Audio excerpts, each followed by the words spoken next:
Sue Gray has been sacked and moved sideways to keep her quiet.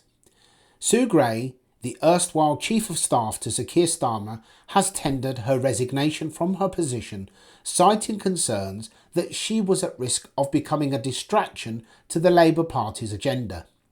This development comes after a tumultuous 3-month tenure in the corridors of power at number 10 Downing Street. Miss Gray, a former high-ranking civil servant with a reputation for impartiality and thoroughness, has accepted a new role as the Prime Minister's envoy for the regions and nations of the United Kingdom. This move marks a significant shift in her career trajectory, transitioning from a party political role to one that ostensibly serves the broader interests of the nation. The announcement of her departure has sent ripples through the political establishment, with many speculating about the underlying reasons for her decision. Miss Gray's tenure as Chief of Staff had been marred by a series of hostile briefings from rival Labour figures who expressed concern about the extent of her influence over the operations of Number 10. These anonymous sources suggested that Miss Gray wielded an inordinate amount of power, potentially overshadowing other key figures within the party hierarchy. Adding fuel to the fire of controversy, details of Miss Gray's salary were leaked to the press, revealing that she earned £3,000 more than Sir Keir Starmer himself. This disclosure raised eyebrows and prompted questions about the appropriateness of such a remuneration package for a non-elected official. In a carefully worded statement, Miss Gray addressed the circumstances surrounding her resignation.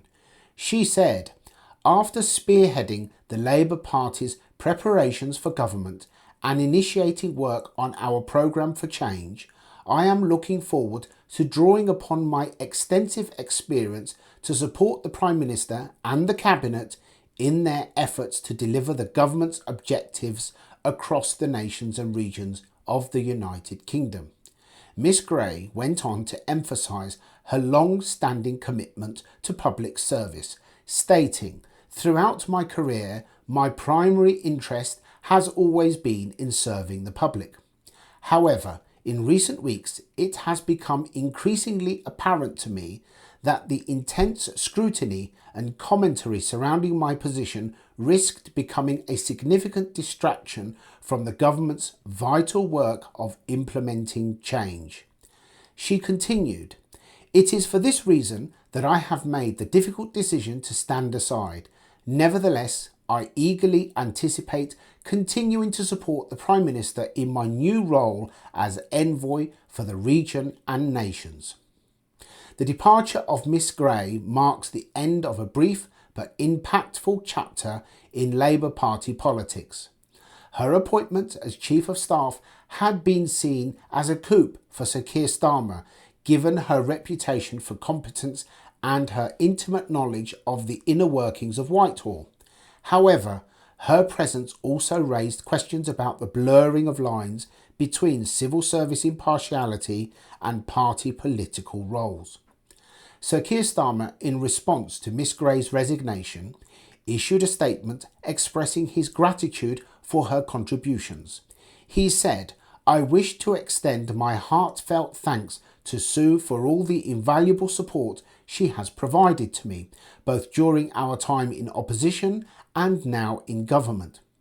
Her work is in preparing us for the responsibility of governance and in getting our programme of change off the ground has been invaluable."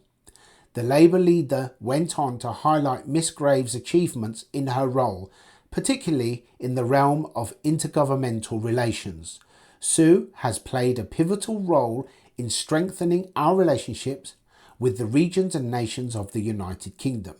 I am delighted that she will continue to lend her expertise to this crucial area of work in her new capacity." Miss Gray will be succeeded in her role as Chief of Staff by Morgan McSweeney, a long-time Labour Party operative with extensive experience in campaign management and political strategy. Mr McSweeney's appointment is seen as a move to bring a more traditional party political approach to the role, potentially allaying concerns from some quarters about the influence of former civil servants in Labour's inner circle. The transition comes at a critical juncture for the Labour government as it seeks to implement its ambitious programme for change while navigating the complex political landscape of post-Brexit Britain. Ms Gray's new role as envoy for the regions and nations is likely to be crucial in this regard, as the government seeks to address concerns about regional inequality and devolution. As the dust settles on this latest shake-up in Downing Street, political observers will be keenly watching to see how these changes impact the direction and effectiveness of Sir Keir Starmer's administration. The coming weeks and months will undoubtedly provide insight into whether this reshuffle will help to refocus the government's efforts on its core priorities or whether it signals deeper divisions within the Labour Party's power structures. That's all for now. Thank you very much, and I'll see you next time.